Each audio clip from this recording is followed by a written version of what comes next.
Le temps des demi-mesures est terminé. Il est temps de vivre tout ce que Dieu a préparé pour toi et de le répandre sur la terre.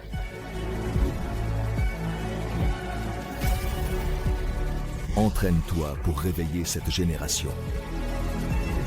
Entraîne-toi et retrouve la passion avec le Saint-Esprit.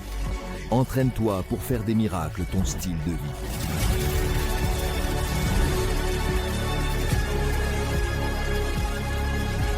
Entraîne-toi pour que le surnaturel devienne naturel dans ta vie.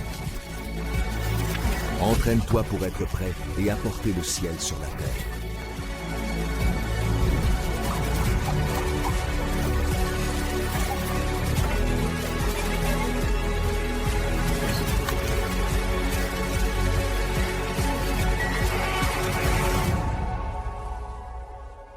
Empower 2025, l'année de l'entraînement et du renforcement spirituel.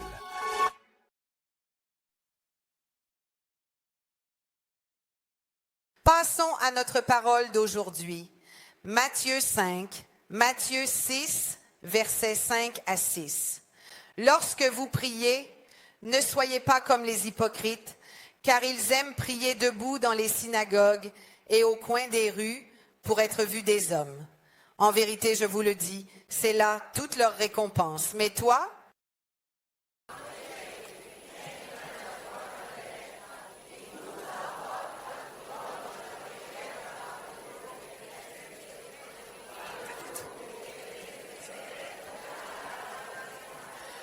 wow, exactement. Donc, il parle d'une petite chambre, d'un lieu intime. Vous voyez comment c'est? Intime, où personne ne voit si je prie ou non. Donc, je ne prie pas pour être vu. Il dit, les hypocrites vont au coin des places. Ils veulent que tout le monde voit que je prie, que je suis une personne qui prie. Personne ne doit le savoir. C'est le moment où tu dois chercher le like de Dieu. Voyons si lui, parce qu'il y a des gens qui vérifient, non? Ça me fait mourir de rire, ce truc. J'ai vu que, je ne sais pas, une personne est venue se plaindre de quelqu'un en disant « parce que j'ai vu que celui-là a mis un like sur le post de l'autre ». Et je lui ai dit « donc, tu as le temps de vérifier un like que quelqu'un a mis sur le post de quelqu'un d'autre. Tu n'as vraiment rien d'autre à faire, c'est pas possible. » Mais il est en train de dire que ta prière doit être faite dans le secret. C'est là que Dieu agira, parlera et fera des choses merveilleuses pour nous. Amen. Maintenant, continuons à voir certaines choses que Jésus dit dans l'évangile de Matthieu à propos de la prière, parce que c'est toujours le même chapitre, donc un contexte très large. Et il dit, en priant, ne multipliez pas les paroles comme le font les païens, qui s'imaginent qu'à force de paroles, ils seront exaucés. Ne faites donc pas comme eux, car votre Père sait de quoi vous avez besoin avant que vous le lui demandiez. Donc cela signifie qu'avant même que j'ouvre la bouche, Dieu sait déjà que je vais l'ouvrir et il sait déjà ce que je veux demander. La question est, mais alors, pourquoi dois-je le dire? Je peux juste y aller et faire. Tu sais déjà? Apprenez ce principe. Dieu n'écoute pas le besoin. Dieu écoute la foi. Si Dieu écoutait seulement le besoin, tout le monde serait exaucé. Il n'y aurait plus de pauvreté, plus d'angoisse, plus rien. Mais dans la Bible, Dieu n'écoute pas le besoin parce qu'il sait déjà quel est ton besoin. Avant même que tu ouvres la bouche et que tu dises, Seigneur, j'ai besoin de grâce, il le sait déjà. J'ai besoin que tu m'aides, il le sait déjà. Mais ce que tu dois faire lorsque tu t'approches de lui pour prier, c'est d'y aller avec foi.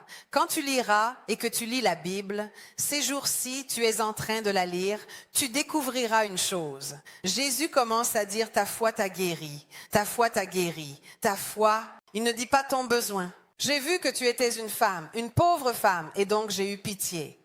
Pas seulement cela. Il y a certains éléments. D'abord, la compassion. La foi attire quelque chose de Jésus. Nous avons une femme dans la Bible qui avait des pertes de sang depuis 12 ans et à l'époque, elle ne pouvait même pas entrer dans la ville. Elle était considérée comme une femme impure. Elle ne pouvait pas fréquenter les gens, la famille. Elle ne pouvait rien faire.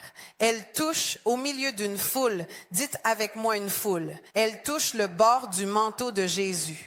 C'est-à-dire que lorsqu'il y a une foule, on parle de 200 personnes autour de Jésus.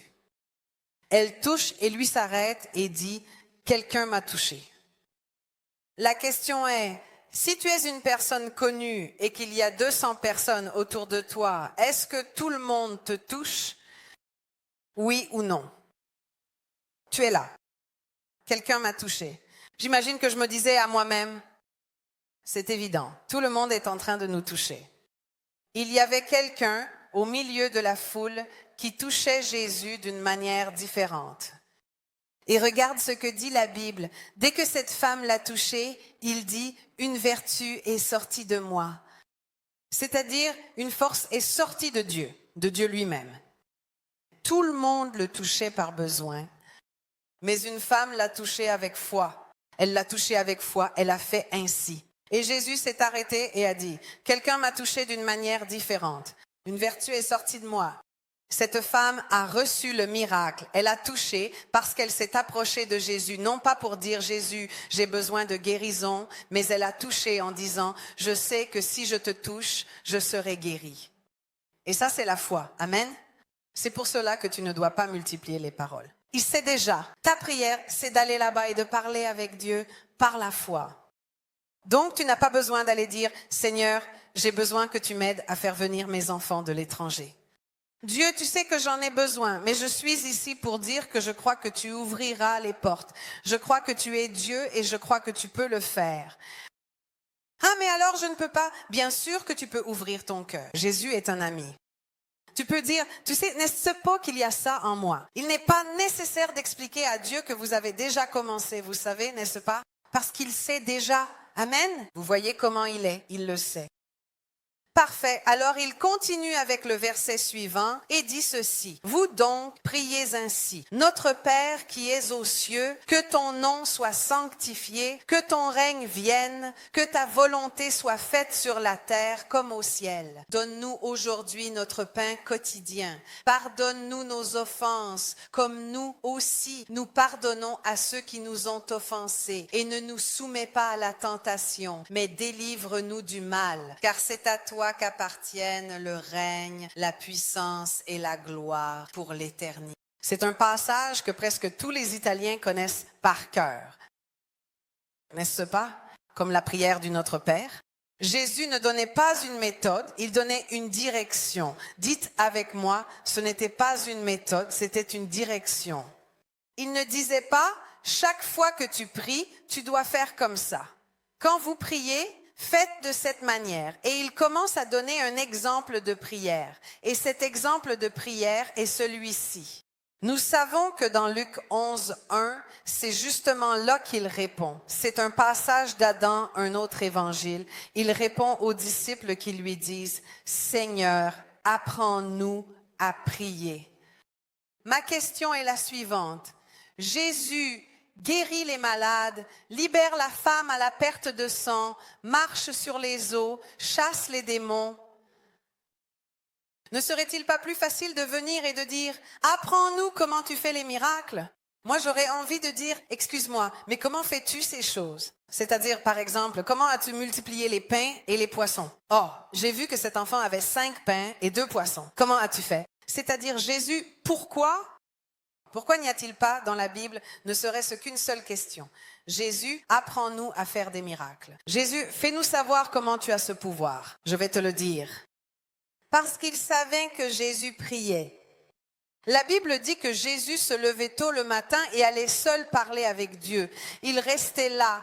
Et dès qu'il avait fini de faire cette prière du matin qui était sa présence, il allait en ville et il voyait. Il guérit les malades. Il fait ceci. Alors ils ont compris que la puissance venait de ce temps qu'il passait avec Dieu. Et dans Luc 11, 11, ils lui disent, « S'il te plaît, apprends-moi à prier. » Ils ont compris que les dons, que le surnaturel ne venait pas de lui-même, mais de son intimité avec le Père.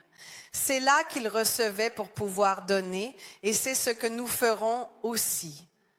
C'est pour cela qu'ils ont dit, Jésus, apprends-nous à prier, et ils commencent à enseigner. Ce que Jésus a enseigné, pour eux, c'était familier. Dites, en quoi cela leur était-il familier? Famille. Parce que les Juifs, et nous parlons ici de la première génération, pratiquement tous les apôtres étaient juifs, faisaient une prière appelée la prière des 18 bénédictions. Les Juifs la font encore aujourd'hui. Comment s'appelle-t-elle? La prière des 18 bénédictions. Donc, chaque jour, il faisait déjà une prière en posant 18 demandes. C'était une source d'inspiration. Jésus a pris quelque chose qui existait déjà et l'a transformé, car il a retiré la formalité de la prière des 18 bénédictions, qui était très formelle. C'est le premier point. Deuxièmement, il a réduit cette formalité et a fait en sorte qu'ils comprennent que cette prière, tous ces points, pouvaient être faits de manière plus directe. C'est ainsi qu'il a enseigné le Notre Père. Si vous voulez vérifier, vous pouvez chercher la prière des 18 bénédictions. Vous verrez qu'elle ressemble beaucoup sur certains points au Notre Père. Donc, il commence d'abord par Père. La prière doit être adressée au Père. Mais puis-je prier Jésus? Oui, mais la prière par excellence est adressée au Père. Regardez Jean 14, 14, il est écrit, « Si vous demandez quelque chose en mon nom, je le ferai. » Cela signifie donc que je peux aussi m'adresser à Jésus. Quand je dis Seigneur, qui est le Seigneur? Le Seigneur, c'est Jésus. Dans la Bible, il y a le Père. Jésus est aussi connu comme le Seigneur, celui qui domine sur toutes choses, celui qui nous a rachetés à grand prix. C'est pour cela qu'il est devenu mon Seigneur. À l'époque, c'était la même chose que de dire Maître. Quand je dis Seigneur, je suis en train de dire je veux faire ta volonté. Que dois-je faire? Et puis, il y a la prière adressée au Saint-Esprit. Certaines personnes disent, non, je ne dois pas prier le Saint-Esprit parce que je ne vois pas Dieu dire de prier le Saint-Esprit. Mais le Saint-Esprit, en tant que Dieu, nous pouvons aussi lui adresser notre prière. Regardez dans Jean 16, 13, il est dit ceci. Cependant, quand il sera venu, lui, l'Esprit Saint de la vérité, il vous guidera dans toute la vérité, car il ne parlera pas de lui-même, mais il dira tout ce qu'il aura entendu et il vous annoncera les choses à venir. Donc cela signifie qu'après que Jésus soit monté au ciel, le Saint-Esprit communique avec nous. Il nous convainc. Il nous enseigne. Et à ce moment-là, pendant que nous prions, la voix que nous entendons est la voix du Saint-Esprit. Amen. C'est la même personne, divisée en différentes personnes. C'est comme dire l'eau. D'accord, l'eau c'est H2O. Au moins ça, nous le savons tous, non? Nous nous en souvenons. Mais il y a l'eau à l'état gazeux. Il y a l'eau à l'état solide et il y a l'eau à l'état liquide. Mais c'est toujours de l'eau, de la même eau. Je peux l'avoir sous forme de vapeur, je peux aussi l'avoir sous forme liquide, je peux également l'avoir sous forme solide, mais la substance, elle, reste exactement la même. Seulement, la vapeur d'eau aura une fonction. L'eau glacée en aura une autre et l'eau liquide une autre encore. Mais c'est toujours de l'eau. Amen. C'est l'explication la plus simple de la Trinité. Alors nous voyons que le Saint-Esprit agit comme une personne. Dans Jean 14, 26, il est dit qu'il rappelle. Dans Jean 15, 26, il est dit qu'il témoigne. Dans Jean 16, 18, il est dit qu'il convainc de péché. Dans Jean 16, 13, il est dit qu'il nous parlera de la vérité et nous guidera. Et dans Romains 8, 27, il est dit qu'il intercède pour tous les croyants. Donc oui, je peux aussi avoir une relation avec le Saint-Esprit, d'accord? Dans l'Ancien Testament, le Saint-Esprit s'est souvent manifesté et a parlé. Et il le fait aussi dans le Nouveau. Mais la prière par excellence, dites bien par excellence, doit être adressée au Père, à Dieu, au Père, au Seigneur, à Jésus et au Saint-Esprit. Quand j'ai besoin des dons du Saint-Esprit, à qui est-ce que je demande? Au Saint-Esprit, parce que la Bible dit de demander au Saint-Esprit qui distribue les dons. Donc, les dons sont entre les mains du Saint-Esprit et je vais vers le Saint-Esprit en disant, Saint-Esprit, donne-moi des dons, donne-moi tes dons, afin que je puisse être utilisé cette année d'une manière surnaturelle. Amen. Si j'ai besoin du salut, si je veux prier pour le salut, je demande à Jésus de toucher le cœur de mes enfants parce que c'est lui le salut. Et pour tout le reste, celui qui commande le monde, c'est le Père. Amen. Ensuite, il est dit notre Père. Pourquoi notre Père? Parce qu'il est le Père de tous ceux qui croient en lui. Amen. Regarde ce que dit la Bible. Romains 8, 15, 16. Et vous n'avez pas reçu un esprit de servitude pour retomber dans la peur, mais vous avez reçu un esprit d'adoption. C'est par lui que nous crions Abba. L'Esprit lui-même rend témoignage avec notre esprit que nous sommes enfants de Dieu. Quand tu rencontres un petit enfant juif, il dira ainsi, Abba, Abba en parlant à son papa, parce que Abba veut dire père, papa. Et ce passage est très joli parce qu'il dit que lorsque nous recevons Jésus dans notre cœur, un cri jaillit en nous. Et ce n'est pas le cri Père éternel, c'est le cri Papa. Cela signifie que lorsque je fais une expérience avec Dieu, lorsque je donne ma vie à Dieu, je deviens fils Papa. Je me sens petit, je me sens petite en sa présence, mais je sais qu'il m'aime. Il dit que c'est un cri, il ne dit pas que c'est une sensation, un cri que tu connais parce que tu sais, parce que tu sais, parce que tu sais que Dieu est pour toi. Jusqu'à 2 minutes avant, tu ne le savais pas. Dès que tu fais une expérience avec Dieu, tu sais parce que tu sais qu'il est ton Père et tous ceux qui ont fait cette expérience l'appellent notre Père. Il est à moi et il est à lui. La Bible dit que Jésus est le premier-né de nombreux frères. Que signifie premier-né? Premier fils. De plusieurs? Cela signifie qu'à partir de ce jour-là, je deviens aussi frère, sœur de Jésus. Et le même héritage que le Père avait donné à Jésus. Parce que Jésus entre dans le monde, dans l'évangile de Jean, comme le Fils unique de Dieu. Dieu n'avait qu'un seul Fils. Il entre dans le monde en Jean. Ici, il est le Fils unique de Dieu. Mais après sa mort, il donne accès à tous ceux qui croiront en lui de devenir enfants. Et donc, il passe de Fils unique à premier-né parmi de nombreux frères. Je ne sais pas quel numéro de naissance tu es, mais tu es là. 3e né, 1000e né. Nous sommes tous là. Et il dit que l'héritage que Jésus avait, quel héritage était-ce? Le ciel. La beauté du ciel. Dieu ne la donne pas seulement à lui, parce qu'à présent, il a plus d'enfants. Et à travers lui, il distribue ses biens à nous tous. Donc le ciel nous appartient. N'est-ce pas merveilleux? C'est fantastique. Ensuite, il dit que tu es dans les cieux. Cela ne veut pas dire spécifiquement qu'il vit dans les cieux, mais c'était une façon ancienne de dire que s'il est dans les cieux et la terre lui appartiennent. Donc il est le Dieu des cieux et de la terre. Amen. Ensuite, il dit que ton nom soit sanctifié. Le mot saint, kadosh, dites comment c'est. Saint veut dire kadosh. Kadosh signifie séparé de tout mal.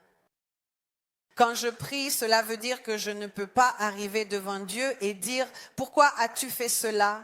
Pourquoi ne m'as-tu pas répondu? Pourquoi ne m'as-tu pas guéri? » Parce que je suis en train de dire que Dieu n'est pas séparé du mal. Je suis en train de dire qu'il fait le mal.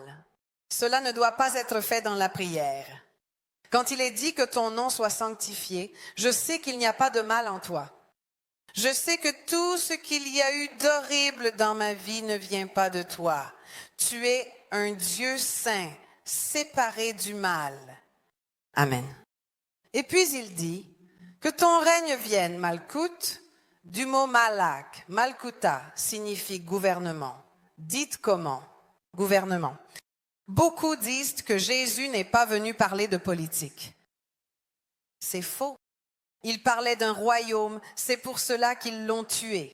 Pourquoi ont-ils dit que lui, quel était le motif de sa condamnation? Qui le sait? Ils ont écrit en 4 langues, roi des Juifs. Au-dessus de la croix, la raison de la condamnation, grec, hébreu, romain, latin. Quel était-il? Qu'est-ce qui était écrit là-haut? Il a été condamné parce qu'il s'est déclaré roi dans un endroit où il y avait déjà un roi. Cela s'appelle un coup d'État. Et lui parlait d'un royaume, et même s'il disait que son royaume n'était pas de ce monde, il parlait tout de même d'un gouvernement. Donc la prière, c'est que ton gouvernement vienne, gouverne ma vie, gouverne ma maison, guide mes affaires, guide tout ce qu'il y a. Seigneur, que tu sois devant toutes choses. Moi, je crois en cela. Amen. Ensuite, il dit que ta volonté soit faite. Cela signifie que, comme elle est faite au ciel, qu'elle soit faite sur la terre. Au ciel, les anges lui obéissent. La Bible dit que le diable n'a plus eu accès au ciel après la mort de Jésus. Apocalypse 12. Donc, au ciel, en présence de Dieu, il n'y a personne qui ne fasse pas la volonté du Père. Et la prière est, Seigneur, exactement comme au ciel, où tout est organisé, où tous t'aiment, où tous t'adorent, que ce soit ainsi aussi chez moi, que dans ma maison, ta volonté soit faite, que tous te suivent, que tous t'aiment, que ce soit ainsi ici sur la terre, au nom de Jésus. Amen. Et ensuite il dira, donne-nous aujourd'hui notre pain quotidien. Pourvois aussi aujourd'hui à mes besoins. Seigneur, je sais que tu pourvoiras. Ouvre cette porte de travail pour moi. Je crois que tu feras cela parce que le juste ne manquera pas de pain, dit la Bible.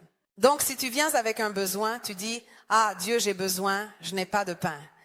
Et lui, il le sait déjà. Si tu viens avec la foi, tu dis, le juste ne manquera pas de pain. C'est pourquoi je sais, Seigneur, que tu sais que j'ai besoin d'un travail et je crois que tu ouvriras ces portes pour moi au nom de Jésus. Amen. Toujours pareil, mais ce n'est pas le cas. Il continue et dit,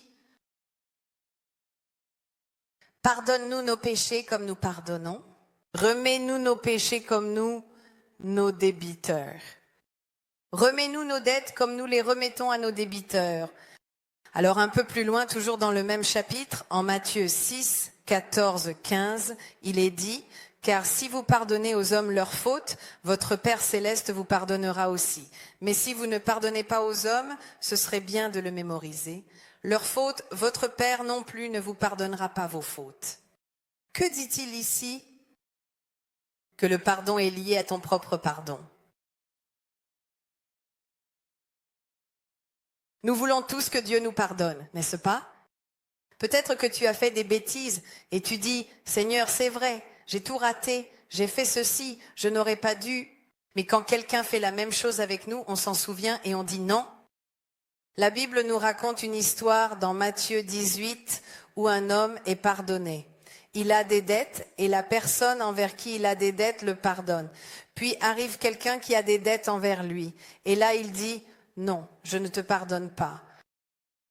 Et Dieu dit non, et il semble, d'après la Bible, que cet homme a été mis en prison parce que celui qui l'avait pardonné a dit « Ce n'est pas juste que je t'ai pardonné une dette aussi grave. C'était la dette d'une année de travail. Et que toi, pour une dette bien plus petite, tu ne pardonnes pas. » Donc, souvenons-nous que lorsque nous demandons pardon à Dieu, il est très important que nous sachions que nous avons pardonné. Une fois, une femme m'a dit « Mais je n'arrive pas à pardonner. » Tu ne dois pas être comme ça. Tu dois simplement prendre la décision. Ce n'est pas automatique. Ceux qui ont déjà pardonné savent que ce n'est pas automatique, n'est-ce pas? Au début, on a envie de tuer les gens. On veut qu'il leur arrive toutes sortes de malheurs, que le nuage de la famille Adams soit au-dessus de leur maison. Au début, quand quelqu'un te fait du mal, personne en tant qu'être humain ne peut dire « c'est génial, il parle mal de moi, ah comme ça me fait du bien, vas-y, continue ». Personne n'aime ça, mais la Bible dit que nous devons pardonner, donc choisis de pardonner. Dites avec moi, le pardon est un choix, ce n'est pas un sentiment. Si c'était un sentiment, nous serions des tueurs. Je choisis de pardonner, je vais devant Dieu et je dis « Seigneur, aide-moi à pardonner cette personne ». Si possible, parle d'abord avec la personne, parce que ça aide beaucoup à pardonner quand on en parle. Vous le saviez? Prends la personne à part et dis-lui « Écoute, clarifions cette chose, je n'aime pas ce que tu as dit. Pourquoi l'as-tu dit ?» Parce que s'il y a une chose méchante, c'est de le dire à tout le monde, sauf à toi. Souviens-toi. Mais je te donne cette règle d'or gratuitement. Les gens qui parlent mal de tout le monde quand tu n'es pas là, parleront aussi mal de toi. Souviens-toi toujours de ça.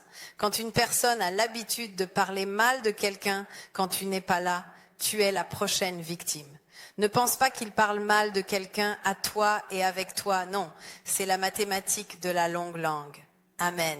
Alors, quand quelqu'un parle mal de toi ou parle mal de deux choses, nous devons nous poser cette question.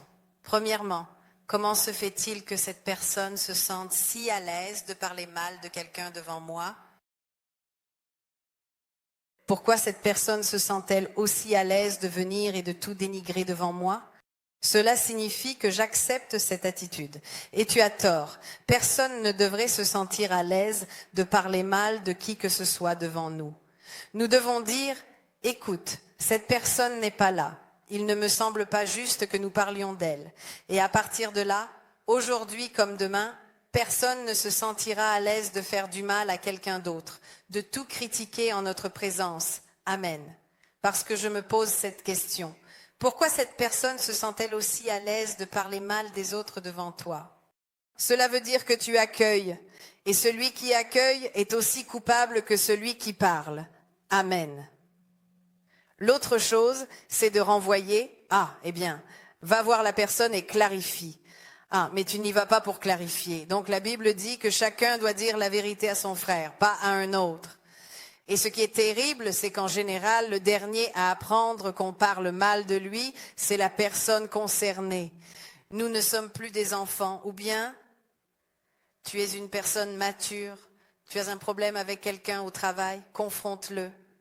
L'autre fois, on parlait d'un problème. Une personne doit de l'argent et s'enfuit. Non, tu dois de l'argent, tu n'arrives pas à payer, tu sais que c'est difficile. Tu dis, écoute, en ce moment, je n'ai pas... Je te donnerai, je te dois 100, je te donne 2 € par jour, par mois, je montre que je peux, maintenant je ne peux pas, je te demande pardon, il m'est arrivé ceci et cela, mais je te rembourserai. Si tu dois de l'argent à quelqu'un, il est juste que tu lui donnes une réponse. Qu'est-ce que c'est que ça? La personne appelle et toi tu commences à faire tutut, tu ne te montres pas, tu ne donnes pas de nouvelles. Une personne mature confronte et affronte ses problèmes et une personne honnête aussi.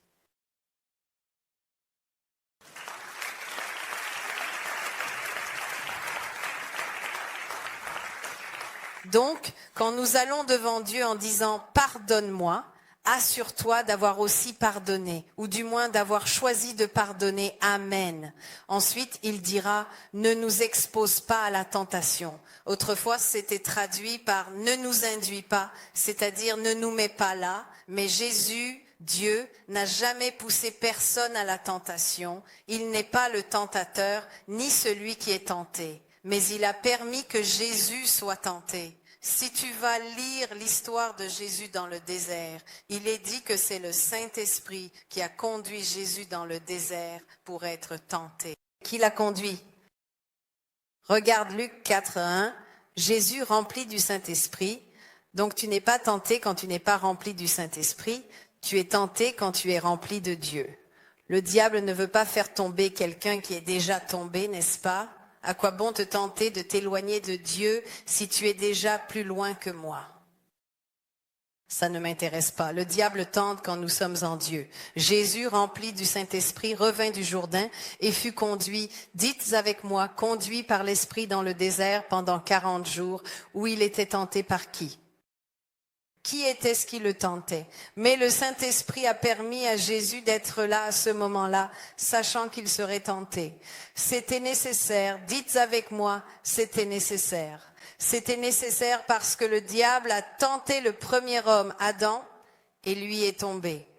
Maintenant, Dieu a engendré un autre fils du ciel. Il l'a exposé à la tentation. Il a dit, essaie avec celui-ci. Et la Bible dit qu'il a été tenté en tout comme nous, mais il n'a pas péché. Empower 2025, l'année de la formation et du renforcement spirituel.